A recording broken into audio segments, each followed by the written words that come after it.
So we're going to start with some of the questions that have been posted during the presentations, and we'll let you respond. I'm going to basically let you know when they were asked and during whose presentation, and then we can go back and forth.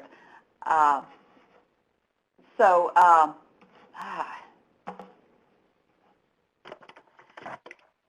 Dr. Nora, they wanted to know where were these geographically performed?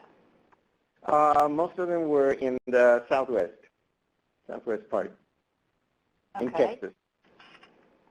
Okay. And then I'm going to bounce between Dr. Nora's questions and the Valley Communities Foundation. And so we'll let Mary Alice or Dan or Giovanni decide who you want to answer this question. Is that they're looking for some advice on how to have heart-to-heart conversations with Hispanic parents and their teenage daughters to discuss their wishes for their child and reconcile that with their daughter's abilities and ambitions.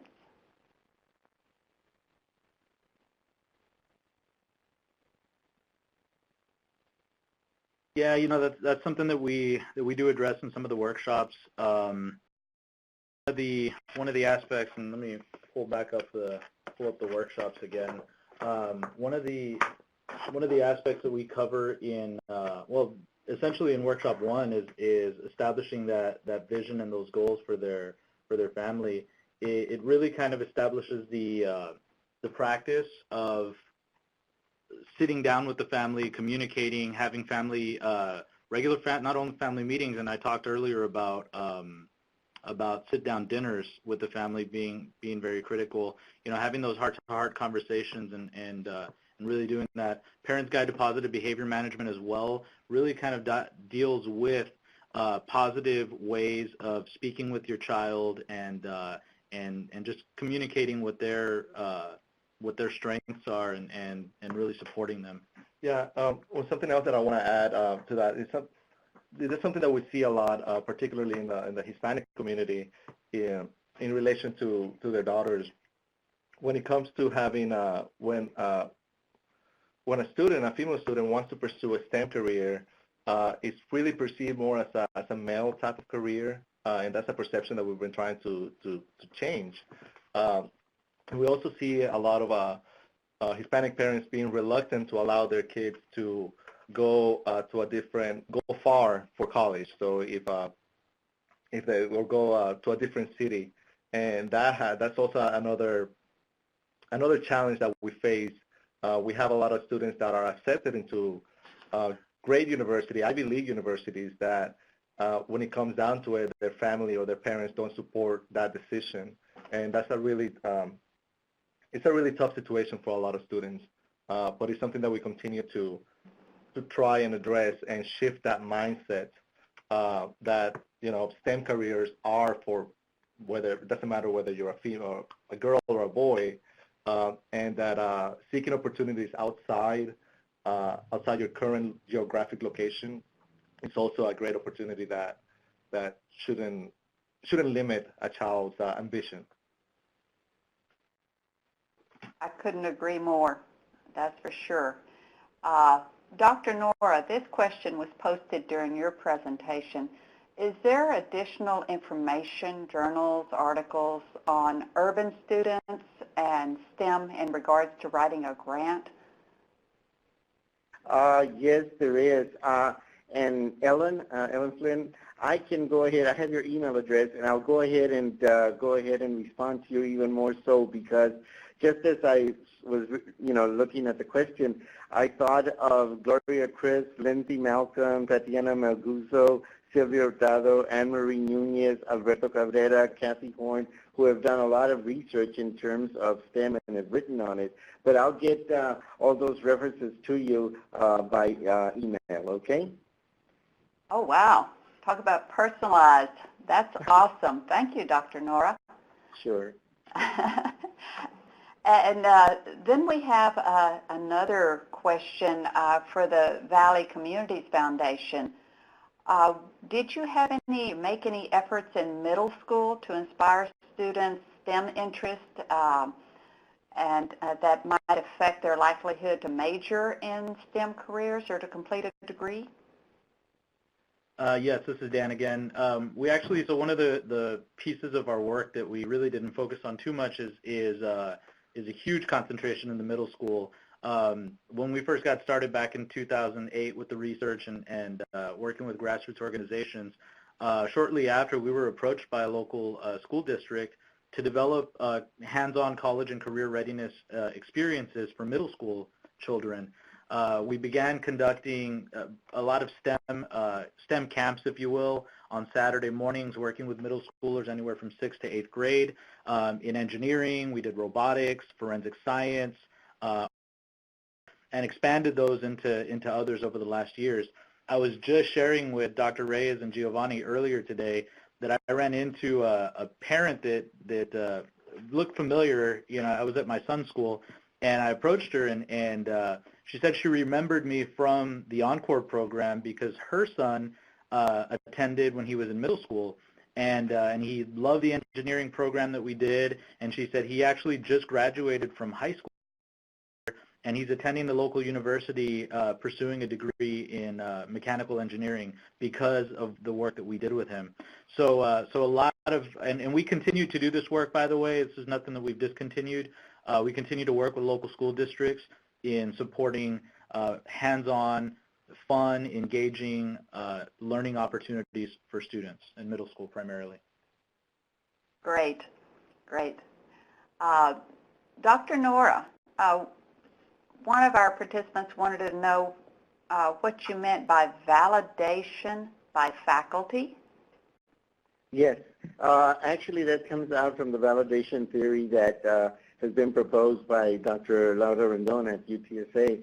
And basically what we're looking in terms of validation is when the students are in the classroom, when they're asked to participate, when they're brought into, draw them into, to participate, that you validate their attitudes, that you validate their perceptions, that you validate their information, even in times when in fact they may not be totally correct, that in fact the fact that they are asking and being involved is a sense of making sure that you make sure that they are a part of the discussion and a part of that whole classroom experience.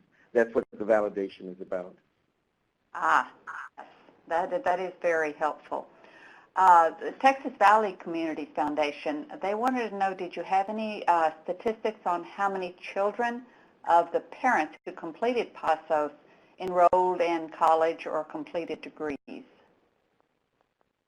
So actually at this point, because of our focus on the PASOS so far has been primarily in middle school, a lot of obviously completed high school and gone on to college. However, we do collect data, and if you see, actually, it's part of the materials that you can download from the webinar, and you'll see that the current data that we're focusing on is mostly on the impact on the behavior of parents at home, the impact of the parents' relationship with schools, the involvement with the schools, the parents' knowledge, and the factors that actually affect their involvement, the scope of the data collection that we've been doing. And of course, we're looking forward to, as more years of implementation, we want to see whether this program is actually making an impact as far as how many students are actually going to college and completing college. Another area that we want to look into is we're partnering, and actually we're talking to school districts to be very strategic as to what parents are going to be participating in these sessions. That way we can pull the data from the students, from their children, before they participate in the PASOS program, and then we want to compare that at the end of the year after the parents have completed the program, graduated, and implemented a lot of the strategies, and see if there's been a impact as far as grades, truancy, or missing school behavior, and that sort of thing. So we're currently actually working with school districts and trying to in structuring those surveys and the way that we're going to collect that data. Yes, I remember the discussions with you, and I'm really looking forward to seeing what the data does say. I know intuitively it really seems like it would make a big difference. If I may briefly, this is Dan again. One of the other things that we're focused on, and I wanted to make sure to get this in before we hung up, but is building the capacity for PASOS in our communities and reaching out to more parents. We've actually, since we last met with you, we worked on an expansion model and a capacity building model for school districts so that we come into a district and train key individuals from that district, and they continue the work with PASOS, and we've actually developed a 5-year outlook model that has us implementing PASOS and training local staff members with our current partners so that in 5 years we'll have impacted over 5 communities. So we do have the ability, if anybody on the webinar is interested in learning more about PASOS and implementing PASOS in their communities, it is definitely possible now with full training and facilitation guides that we offer to be able to duplicate what we do here, curriculum included as well. So thank you. Right, and I did post the link to the Valley Communities Foundation website. But if people want it later, they can email us, and we will definitely forward it on to them. And we had a flyer for that people could download. Dr. Heidi. Nora, Leslie wanted to know, here it is, were there other pre-college factors used in the college study? For example, the student's interest in math and science in high school, or third-generation Hispanics?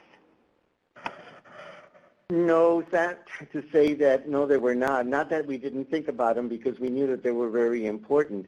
What happened was that our survey started getting longer and longer and longer. I think we had about a total of 350 items. No, I take it back. I'm sorry. We started out with 350, ended up with about 197. And so we felt that if we kept on going, students were inclined to go ahead and respond to our survey. So we had to leave some things out and sacrifice both in the pre-college and the collegiate experiences some of those variables. So I'm sorry to say we didn't include those in our study. Yeah, such a balance. I know I'm working on developing a survey right now, and we've got to cut it back, and it is so painful trying to decide what to cut out, you know? I have a question. It's a balance between did I capture all of the important things I wanted versus is it too long and students are going to get tired?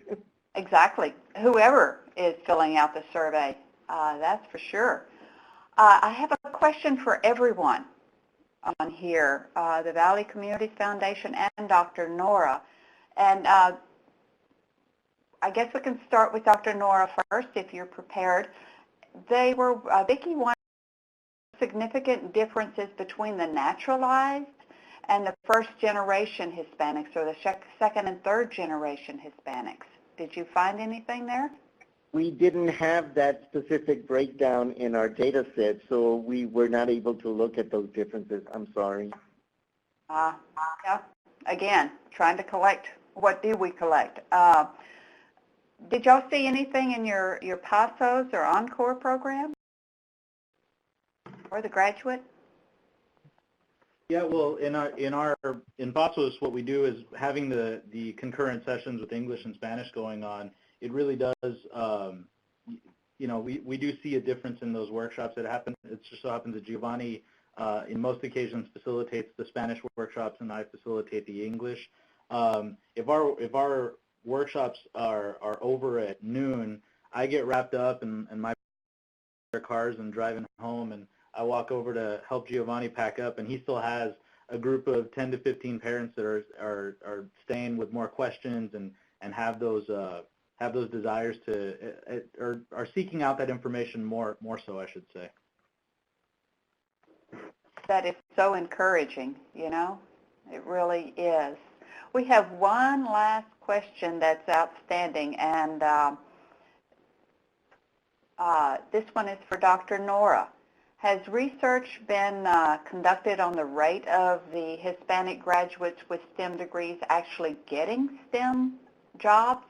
Are you in the STEM field? Yes, as a matter of fact, it's being conducted by the REO. Yes, it is.